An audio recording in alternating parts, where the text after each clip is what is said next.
आभूषण वहां गिरा दिया। सुग्रीव जी ने जानकी जी के हाथ के वस्त्र आभूषण उठाकर रख लिए। लंकाधिपति रावण भगवती सीता को अशोक वाटिका में ले जाकर के छोड़ दिया। गढ़ के अंदर नहीं ले गया, लंका के अंदर नहीं ले गया। क्यों नहीं ले गया? नारदाद बड़े बड़े संतों ने आकर के रावण को धमका दिया, भयभीत कर दिया। रावण, तुमने अनेक नाग कन्याओं का, देव कन्याओं का, गंधर्व कन्याओं का अपहरण करके गढ़ के अंदर रखा है। यदि जानकी जी को गढ़ के अंदर ले गया तो तेरा मत्था भी फट जाएगा, तेरी मृत्यु हो जाएगी। ऐसा भयभीत कर दिया। रावण भयभीत हो गया और जानकी जी को अशोक वाटिका में ही छोड़ दिया। जानकी जी विलाप कर रहे हैं। भगवान श्री राम मारीच का वध करके वापस आ रहे हैं। रास्ते में लक्ष्मण जी से मुलाकात हुई है। प्रभु ने कहा, भैया तूने यहाँ क्यों आ गए? मैंने तो तुमको पंचवटी में सीता की रखवाली के लिए छोड़ आया था। भैया तुमने बहुत बड़ी भूल की है, मुझे पता चल गया है पंचवटी में जानकी जी नहीं है। भैया तुमने की भूल महा, सीता को छोड़ चले आए। जो बात तुम्हें समझाई थी उससे मुख मोड़ चले आए। विश्वास मुझे होता भैया उस सोनी कुटिया में क्या होगा। मालूम तो ऐसा होता है कोई उत्पात हुआ होगा। भैया कुछ उत्पात जरूर वहां हुआ है। हमने बहुत तुम्हें समझाया था पंचवटी को छोड़ना नहीं, सीता जी की रखवाली में रहना, लेकिन तुमने हमारी बात नहीं मानी है। दोनों भैया प्रभु श्री राम लक्ष्मण जैसे ही कुटिया में आए, कुटिया में सीता नहीं है। सीता के बिना कुटिया सोनी है। प्रभु श्री राम धड़ाम से धरती पर गिर गए हैं। कुटिया से पूछते हैं, कुटिया तू ही बता सीता कहाँ है। पक्षियों से पूछते हैं, वृक्षों से पूछते हैं, मोरों से, हिरणों से, सभी से सीता की खबर पूछ रहे हैं। लक्ष्मण जी समझा रहे हैं, प्रभु जानकी जी मिल जाएंगी, आप धैर्य रखो। दोनों भैया जानकी की तलाश करते हुए जैसे ही आगे बढ़े तो एक आवाज आई, राम राम राम राम राम। कुछ आगे बढ़े तो दो पंख कटे हुए दिखाई दिए और इसके बाद आगे बढ़े तो जटायु जी के दर्शन हुए। जटायु जी के दोनों नेत्र बंद हैं। जटायु जी प्रभु के नाम का स्मरण कर रहे हैं, सीता जी का बताया हुआ नाम स्मरण कर रहे हैं। प्रभु श्री राम ने जटायु को गोद में उठाया, अपने जटाओं से जटायु के धूल को झाड़ रहे हैं।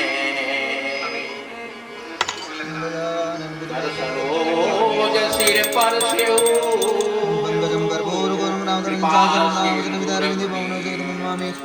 राम मुख प्रभु ने जैसे ही करकमल का स्पर्श दिया, जटायु के शरीर की सारी पीड़ा दूर हो गई। प्रभु श्री राम के मुख कमल का दर्शन करके जटायु जी धन्य हो गए। प्रभु श्री राम ने कहा, जटायु जी आपकी दशा किसने की है? जटायु जी ने कहा, भगवान यह दशा लंकाधिपति रावण ने की है और उसी ने जगत जननी जानकी जी का अपहरण किया है। रथ में बैठा करके वो दक्षिण दिशा की तरफ ले गया है। मेरे पंख को उसने ही काटा है। सीता के लिए मैंने बहुत प्रयास किया पर अब मैं पंखहीन हो गया हूँ। प्रभु आप तलाश करो, जानकी जी आपको मिल जाएंगी। अब ये मेरे प्राण इस शरीर को छोड़ना चाहते हैं। राम जी ने कहा तो आप रहो। जटायु जी ने कहा, जिसके लिए आदमी संसार में आता है वो मुझे प्राप्त हो गया। आपके गोद में बैठे मैं इस शरीर को त्यागूं, ऐसा सौभाग्य फिर दोबारा नहीं मिलेगा। भरी नैन बुराई तात कर्म निज के गति पाई। हे पिताजी महाराज, आपका ऐसा कर्म था कि हमको यहाँ आना पड़ा और आपको गोद में बैठाना पड़ा। जटायु जी प्रभु के गोद में अपने पक्षी शरीर का त्याग कर दिया और दिव्य चतुर्भुज रूप में प्रकट हो गए। जटायु जी भगवान का स्वरूप प्राप्त कर लिए। इनको इनको सालोक मुक्ति मिल गई। 4 प्रकार की मुक्ति है, सालोक मुक्ति, सामिक मुक्ति, सायुज्य मुक्ति, सारूप मुक्ति। आज है जटायु को भगवान का रूप मिल गया, विष्णु भगवान का रूप। 4 हाथ है, सुंदर विष्णु का रूप है। जटायु जी स्तुति करने लगे, सुंदर विमान आया, उसमें बैठ करके भगवान के धाम हो गए। गीध देह तज धरी हरि रूपा, भूषण बहुपट रूपा। श्याम गात विशाल गुणचारी, स्तुति करते नैन भरी। श्याम गात विशाल गुणचारी, गुणचारी 4 हाथ हैं, श्याम शरीर है, विष्णु का रूप है, स्तुति किए हैं और भगवान के धाम हो गए हैं। राम जी के आंखों में आंसू आ गए। राम जी ने कहा, लक्ष्मण जल्दी चिता तैयार करो। ये शरीर, गीध का जो शरीर है, ये शरीर का संस्कार हमको करना पड़ेगा, क्योंकि ये हमारे पिताजी के मित्र थे, ये हमारे पिता के समान है। इसलिए मैं अपने हाथ से अग्नि संस्कार करूंगा। चिता तैयार हुई है। जटायु के शरीर को नहला करके, चंदन का लेप करके, अंतिम वस्त्र पहना करके प्रभु श्री राम ने चिता पर लटा दिया और अपने हाथ से जटायु का अग्नि संस्कार किया।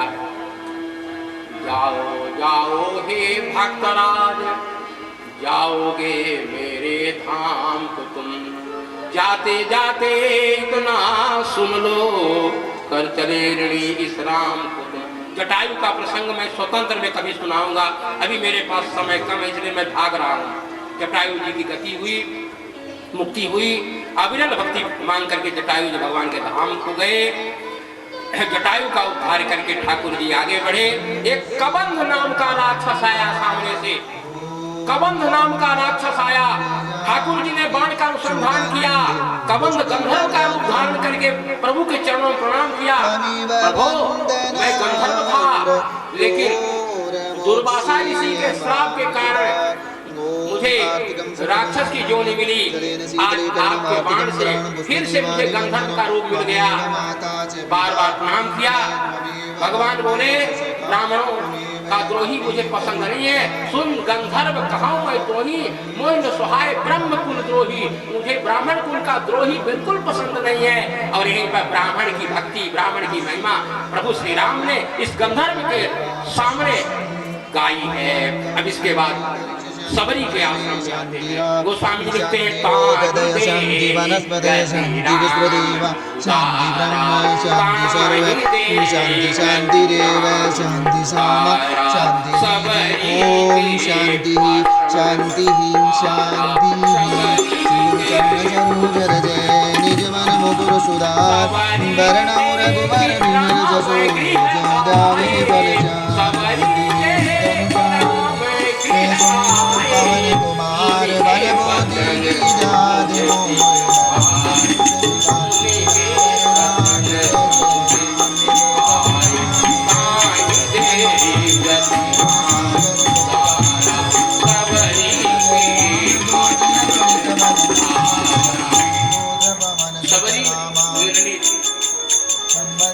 सबर कहते हैं भील को, सबर यानी भील, और सबरी माने भील की बेटी। सबर से सबरी शब्द बनता है। भील की बेटी थी और बचपन से बैराग हुआ। सबरी का प्रसंग हमने यहाँ सुनाया था। नवधा भक्ति में 9 दिन कथा चली थी, केवल नवधा भक्ति पर 9 दिन कथा हुई थी। तो 9 दिन की जो कथा थी वो यहाँ 5 मिनट में पूरी करनी। 9 दिन यहाँ मैंने सुना। सबरी के बारे में आप लोगों को बहुत जानकारी है। मतंग ऋषि की चेली थी। मतंग ऋषि ने इसको आशीर्वाद दिया था, मुझे प्रभु के दर्शन तो नहीं हुए हैं, लेकिन बेटी इस कुटिया में राम जी आए, इस कुटिया को छोड़ना नहीं, सफाई करना, झाड़ू बहारू लगाना, राम जी जरूर एक दिन आकर दर्शन देंगे। गुरु वचनों पर विश्वास किया। सबरी रोज प्रतीक्षा करती थी। पद्म पुराण में आया है, सबरी ने 10,000 वर्ष तक प्रतीक्षा किया। आज ठाकुर जी आ गए। सबरी जी के सामने राम जी लक्ष्मण जी आ गए हैं। सबरी देख राम गृह आए। सबरी जी खुश हो गई, नाचने लगी। गुरुदेव का वचन सत्य हुआ। एक क्षण के लिए तो गुरु के ध्यान में लीन हो गई। लक्ष्मण जी ने कहा, भैया आंख खोलकर देखो ना, राम जी खड़े हैं, तो गुरु का ध्यान कर रहे। सबरी बड़ी चरण लपटाई। सबरी जी राम जी के चरणों में लिपट गई, चरणों को धोया, आसन दिया, कंदमूल फल खिलाया। लक्ष्मण जी थोड़ा छुआछूत मांगते। राम जी तो बड़े प्रेम से सबरी के हाथ से फल खा रहे, लेकिन लक्ष्मण जी फल को लेकर के पीछे फेंकते। पर भक्ति की कुटिया में यह नाटक कब तक चलेगा? लक्ष्मण जी फल को फेंक करके नाटक करते हैं। कौन सा नाटक? ऐसा नाटक करते हैं जैसे कि फल खा रहे हैं।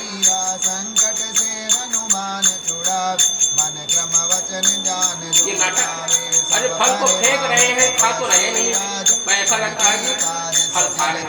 प्रभु समझ गए, भैया सबरी के फलों का अनादर कर रहा है। राम जी ने एक फल को चख लिया, सबरी के हाथ से फल लेकर के चखा और तुरंत लक्ष्मण जी को दिया। देखो भैया ये फल कैसा है, इसको खाओ जा।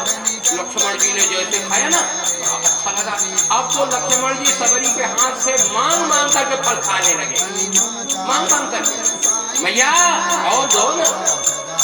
लक्ष्मण जी बड़े प्रेम से सबरी के हाथ से छीन छीन करके फल खा रहे हैं और राम जी से कह रहे हैं, प्रभु मुझे ऐसा लग रहा है आज कौशल्या मैया आकर के फल खिला रही है। लक्ष्मण जी सबरी जी में कौशल्या मैया का दर्शन करने लगे। हाँ, लक्ष्मण जी को सबरी जी में कौशल्या मैया का दर्शन होने लगा। जिन फलों को लक्ष्मण जी ने फेंका है, ये फल संजीवनी जड़ी बने हैं।